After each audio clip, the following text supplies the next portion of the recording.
We have got, in my view, a major story here. It is the result of a Freedom of Information request to the Home Office requesting the statistics on the number of asylum seekers, the small boat migrants who come across the Channel and arrive without passports, without documents. It's well known that many of them chuck their passports into the English Channel. It's because it makes life easier for them when they arrive. Many of them don't want us to know about their history. A warm welcome to the studio to former Number 10 advisor and Reform UK member Tim Montgomery. Welcome, Hi, Kevin. Tim. Thank you for having me. I've chosen you to help me reveal this because I think it's absolutely shocking. So, are you ready, folks? Take notes if you like. The number of migrants, small boat migrants, who've come across the Channel in the last 5 years and have arrived without passports, without any documents, so we know nothing about them. Ready? 132,560. I'll run through the years for you. 2021, 27,900. 2022, 42,003. 2023, 27,905. 2024, last year, 34,752. That, I would submit, is shocking. Those are shocking statistics. And if you think about it, that means that the vast majority, only about 8 to 10,000 every year, are arriving with passports. So the majority of them, 132,560 over the past 5 years, have just turned up with no documents. Now, we know what happens to them then. You know, we give them a nice hotel and give them free doctors, free food, 50 quid a week, free dentists, free lawyers to fight their case to stay. And they're sprayed around the country into these 200 or so asylum seeker hotels. Currently, there's about 40,000 around the UK. And we don't know anything about the vast majority of them. And what are we learning, for example, today, or yesterday, from Baroness Casey's report? That quite a few, she says, a significant proportion of the rape gang members currently being investigated by police are asylum seekers. It sort of tells the story, doesn't it? It's shocking, isn't it? Well, it is shocking. You read out the numbers from recent years, Kevin. I think when we get the numbers for this year, this full year of a Labour government, the numbers will be even worse. Yeah. Because we're 40% higher in terms of the general numbers coming across now, yeah. And people are rightly outraged at the expense of this for the British taxpayer. You mentioned the kind of services that we provide. People are rightly even more outraged at their involvement potentially in these grooming gangs, as you've just highlighted. But I tell you what my fear is, and I think this is something I hope doesn't happen, but it should absolutely terrify the government, is what happens if we wake up one morning, Kevin, to a significant terrorist outrage in this country, and we learn that some or all of the perpetrators came across the Channel in small boats. Then the government will be forced to do what they already should be doing, which is make it clear that these boats should be stopped before they get to the English coastline. Because if that sort of terrorist incident happens on scale, the British people will absolutely demand then that these boats crossings are stopped. And the fact that it hasn't already happened is really shameful, that the British government have been so weak, because it isn't just about cost. It isn't just about the rape scandals, although those are huge. It is, as Nigel Farage said, this is a national security issue. We do not know who we're letting into our country. That's my point. And more and more, because of the sheer expanding numbers, we're hearing more and more cases of crimes being committed by asylum seekers, by people who came across the Channel illegally, who effectively broke into our country. More and more crimes are being committed by these people, and the real tinderbox is some of these crimes are sexual.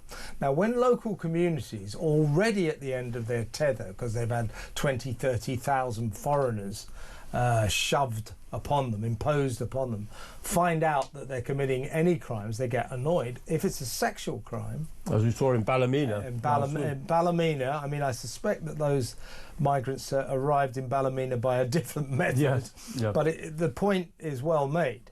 The reason Ballymena has exploded for 5 straight nights of extremely serious rioting. By the way, very uncomfortable to see rioting in Northern Ireland always, isn't it? Yeah. With the history of the Well, we're Trumpets. both of a certain age Yeah, where exactly we grew up right. with this. Yeah. But the reason, and not that the authorities acknowledge this, but the reason was that 2 14-year-old Romanian migrants, 2 boys, appeared in court charged with the alleged oral rape of a local girl. Now, these local communities, they're already usually frustrated and angry. What are these, these people, mostly young men, they got nothing to do, they're hanging around on our street corners, smoking cigarettes, threatening the local ladies and all that kind of stuff. Then they learn, oh, there's 2 kids being charged with a very serious sex crime.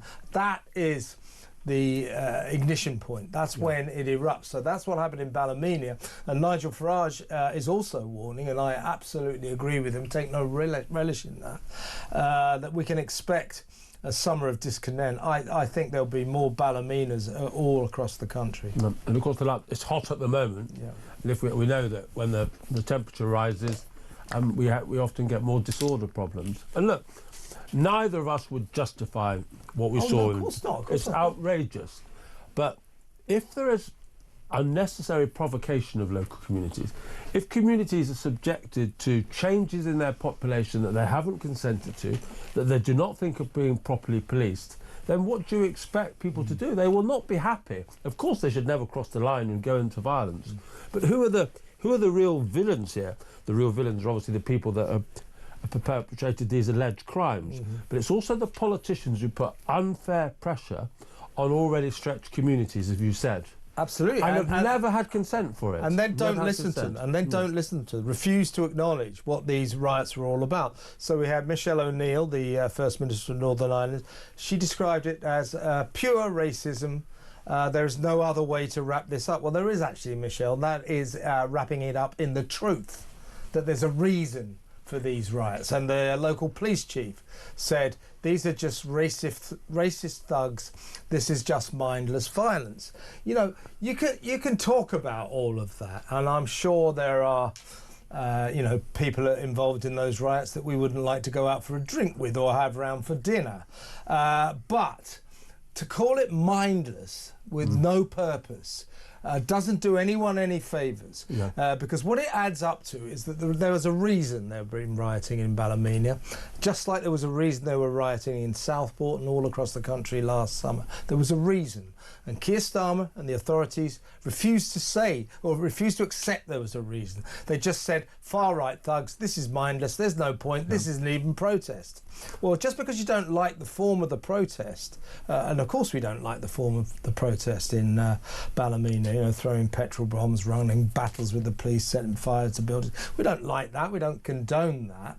But there's a reason for it. And if the authorities refuse to even listen to that reason, that is a recipe for continued disaster, continued riots, because people are begging to be listened to, just like they were last summer and just like they were not listened to last summer. This has got to stop. Got to acknowledge there's a reason for this unrest, and basically it's the migrant crisis that our Prime Minister just cannot seem to solve. And the politicians who describe it as mindless and who seem to think it's all about racism, they aren't losing their jobs to people from overseas who've been coming here illegally or have been granted asylum without proper due process. They're not seeing their schools, where their kids may already not be getting much attention in overcrowded classes, being filled with migrants. They're not seeing the house prices in their local community rise beyond affordability because of migration. It's nearly always, Kevin, the people at the bottom of the pile who suffer most from excessive immigration. And the politicians' failure to understand that, failure to empathise with their own people, seem to empathise more with people who've just arrived than with people who they've been struggling here for a long time. That's what gets people angry. And that expression that sort of became popularised last summer, two-tier Keir. Yeah. Labour need to be really careful about that, because if they continue to give the impression, I think it's more than impression, I think the substance behind it, if they continue to give the impression that people who arrived in this country recently have more rights and deserve more benevolence than people who've been here for a long time, well, the stuff we saw last summer, the stuff we saw in Ballymena last week, it's only the beginning of it. Yeah. And I hate to see that in our country.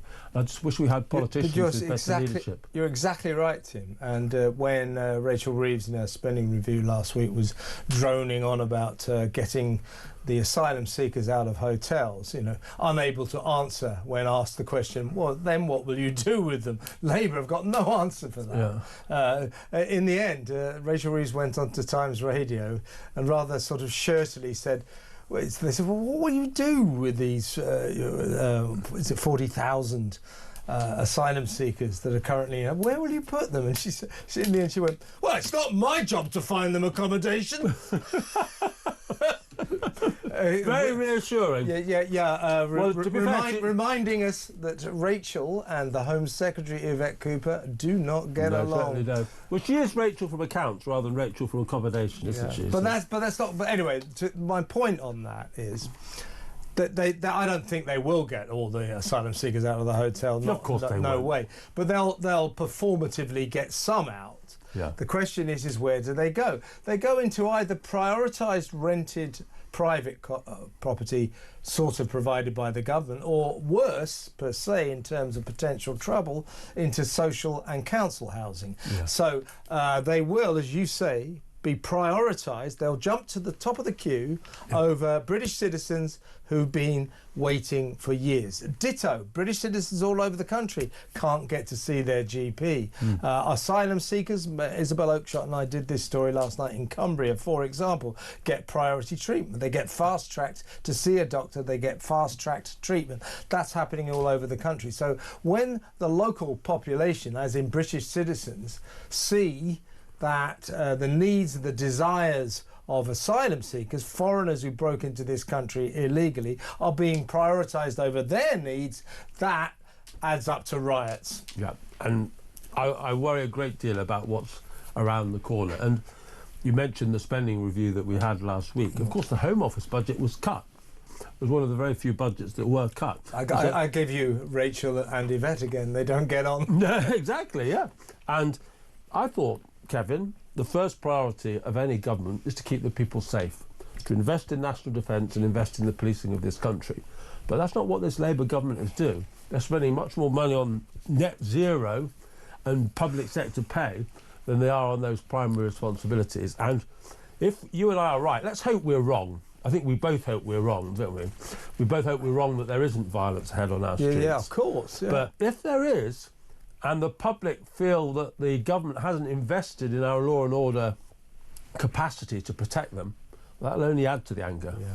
And I think we're going to go to break now, but I think that the Prime Minister, as he swans around in Canada at that stunning location, I want to go there, by the way. Yeah, it does look amazing. I think he finds himself now in the worst trouble of his troubled prime ministerial career. Really, really big trouble. This rape gang scandal, that could be the death of him. It really could, the political death, I mean, of course. When we come back, you talked about where the government spends its money, our money, taxpayers' money. We're going to talk about the £6.6 billion we have spent as a nation over the past 5 years on something called the Asylum Seeker Support Scheme. That's giving them presents and gifts and treats and outings, free driving lessons, that kind of thing, free TV licences. And we've had a caller who's rung in. He sounds legit. He says he's a pilot. He said he has given 3 asylum seekers pilot lessons, how to fly aeroplanes. Have any of these people heard of 9/11? Yeah, well, that's kind of what makes you think. So we'll talk about the amount of money British taxpayers are essentially giving to asylum seekers. These are people who broke into our country illegally. We treat them like honoured guests. You know, here's some free things, here's free. It's ridiculous.